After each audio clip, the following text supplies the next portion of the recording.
joining us for Accelerating Indiana's Progress. I'm your host, Stephanie Sample, and today we're sitting down with State Representative Bill Davis from District 33. Representative Davis, I want to thank you for sitting down with us today. Well, thank you. Bright and early day here. I know you're busy and you have a lot of things to do today, so we won't keep you for very long.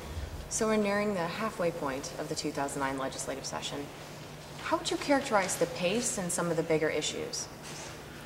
Well, the pace, has been rather strange, actually. A little different than most years that I've been down here. We can't seem to get in a rhythm. Normally, the legislative process, once we get started, kind of flows, and you get into a rhythm and into a routine with your committees and with the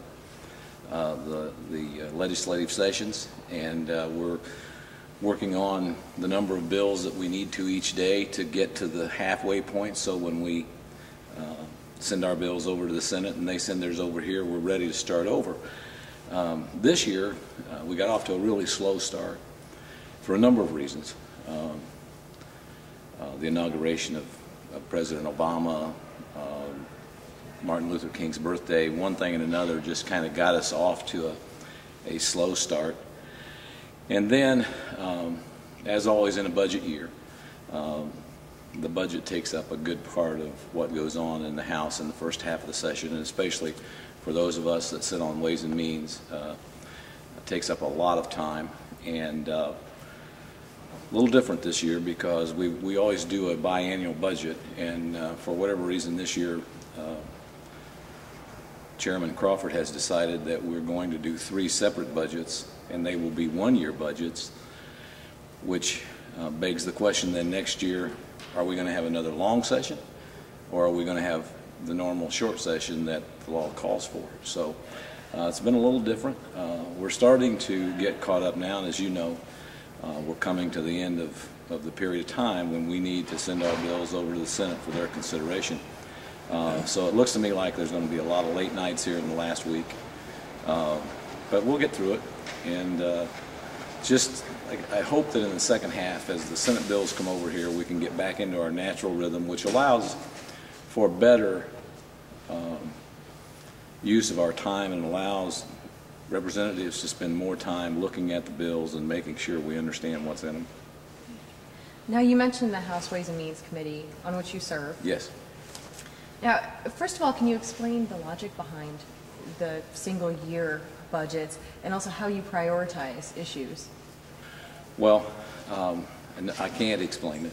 This is purely a decision made by Chairman Crawford. They've decided that because of the financial situation that the state is in and that this country is in, that they believe that it's in the best interest to do a one-year budget. Then see what's going to happen with stimulus money from the federal government, and maybe have a better picture of what's coming down the road for next year. The problem with that is the way the process works is we build in foundations. As we build a budget, we build in the base in the first year that carries over to the second year of the biennium. You've heard a lot of discussions about the surplus that the state has and trying to protect that surplus and making sure that Indiana doesn't end up like our friends around us in deficit situations, having to borrow money from the federal government. It appears as though in this budget, especially in education, Chairman Crawford has used almost 2/3 of that money that we had in reserves just in education. And there's nothing wrong with funding education. We all try to fund education every year as best as possible. But in these tough times, where we have so many other obligations, to spend all of the reserve money in one area, in my opinion, doesn't serve the taxpayers very well, number one. Number two, when we put $200 million of new money in education this year, that sets the base for the next budget. So that $200 million actually turns into $400 million, along with what we have to do for child services and Medicaid and prisons. There won't be any reserve money left at the end of this next biennium. So I would rather that we do a two-year budget, as we always have, so that we all know, especially the educators know, because what's apt to happen is we're going to pass this bill. It's going to give a lot of money to education in the first year, only to see us to have to come back in the second year and cut that, which is really difficult for schools. I mean, it's easy to put the money in there, but it's difficult for them to take it back out because of collective bargaining, because of the obligations that they have once that money has been released to them.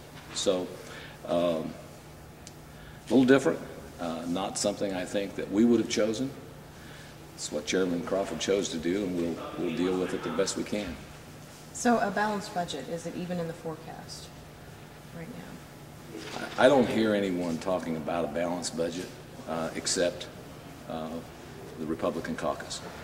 We're going to do everything we can to make sure that we protect taxpayers.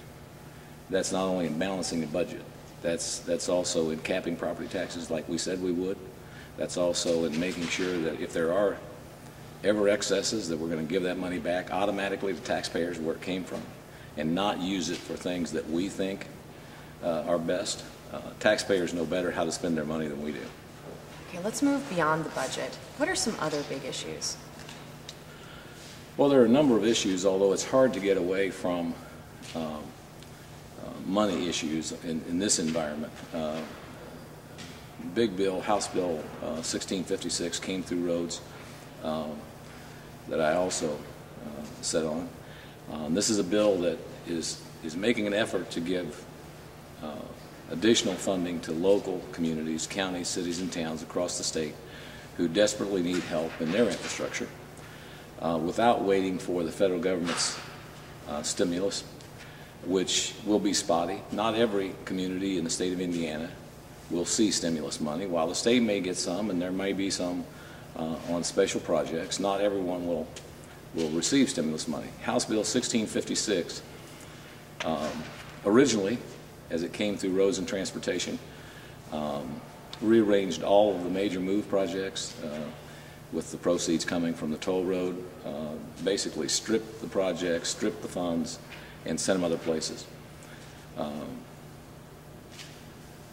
Minority Leader Bosma on the floor offered an amendment that actually restored that money back to the major MOVE funds and to the major MOVE projects already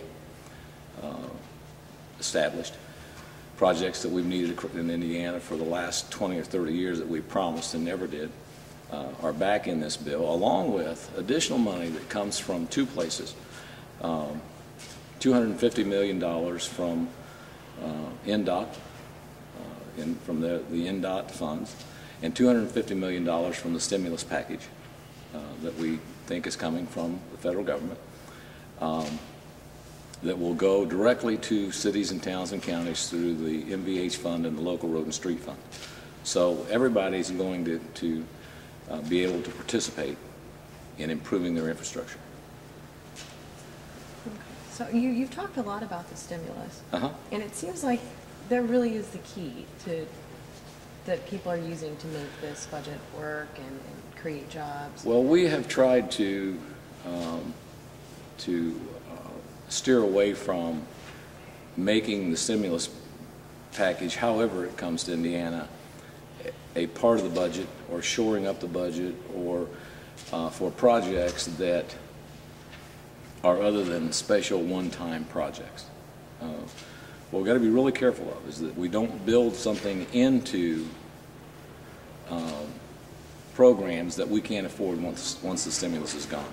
So we're really concerned that we use stimulus money for projects that will be ongoing programs. The stimulus money will go away, and then we have no way to fund those programs without raising taxes. And that's our concern about the single-year budget. If we do a single-year budget and we spend the reserves, and the economy does not turn around immediately, next year we'll have to raise taxes. I want to sort of move down a different path, Okay. ask a different kind of question. Sure. So all these bills come before you. How do you evaluate those bills? Well, that's a good question. I'm glad you asked because there's a number of ways that we evaluate bills, or at least the way I approach it. I mean, first of all, if you're fortunate enough to be in the committee where the bill is being heard, you have a big advantage. If you're not, if it comes from another committee, then I try to first look at the committee reports to see the discussions that came from the committee about the bill. Most often, if it's a bill that's of a lot of interest, we start to get emails, we start to get mail, we start to get phone calls. So I pay a lot of attention to constituents who are on one side or the other of the issue to get their opinion and see how they feel. As you know, we do surveys on the issues that are most important and what we believe are the most important to constituents at this point in time. We've surveyed to get their opinions, so we look at those surveys. But you know, the old saying, the devil's in the details. So you have to read the bill, you have to read the legislation, you have to make sure that the heading of the bill and the body of the bill is exactly the same. Because if you simply just read the caption, it may say one thing, but as you go down through the bill, sometimes there's things in there that don't always show up in the heading. The last thing that I do is look at the fiscal. Legislative Services always tells us what the cost this is going to be to taxpayers or to communities. Oftentimes,